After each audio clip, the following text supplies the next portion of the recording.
BJP RSS কি চান? এরা কি চান? দাঙ্গা হোক, গোলমাল হোক, ঝঞ্ঝাট হোক। তাহলে কি হবে? সৈন্য নামাবেন। ধরো পশ্চিমবঙ্গে আমি মমতা বন্দ্যোপাধ্যায়কে ভোট দেব বিজেপির বিরুদ্ধে, আমি তৃণমূল না, যদি কেউ মনে করেন আমি তৃণমূল, তো কিছু করার নেই। কেমন অনেক সিপিএম আছেন, আমায় এখনো সুমন চট্টোপাধ্যায় বলেন, এত তাদের গণতন্ত্র প্রীতি। আমার নাম আইনত কবির সমান, আমার প্যান কার্ড কবির সমান, আমি ভোটে দাঁড়িয়েছি কবির সমান আমার পাস, কিন্তু কিছুতেই করবেন না। আমি মনে করছি যে এইখানে যে বামপন্থী তারা সমানে লড়াই করছেন, একটা মিটিং হয়, সেখানে বিজেপির বিরুদ্ধে আমি কোনো কথা শুনি না, রাস্তায় মাঝে মাঝে আমি শুনেছি আড়াল থেকে, শুধু দিদি পিসি এই চলছে। আমরা কি পশ্চিমবঙ্গে যারা সত্যি সত্যি লড়াই করছি বলে ভাবছি, আমরা কি বিজেপির বিরুদ্ধে লড়াই করছি, নাকি মমতা বন্দ্যোপাধ্যায়কে সরাতে চাইছি? কিভাবে? বিজেপিকে পাওয়ারে এনে। আমি একটা রাজ্যের উদাহরণ দিলাম। আমরা বাঙালিরা কি করছি?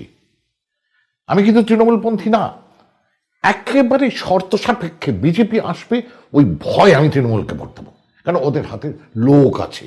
আর যদি সিপিএমের হাতে এটা থাকতো, আমি সিপিএমকে ভোট দিতাম, ওদের রাস্তায় পলিটিক্স করতাম।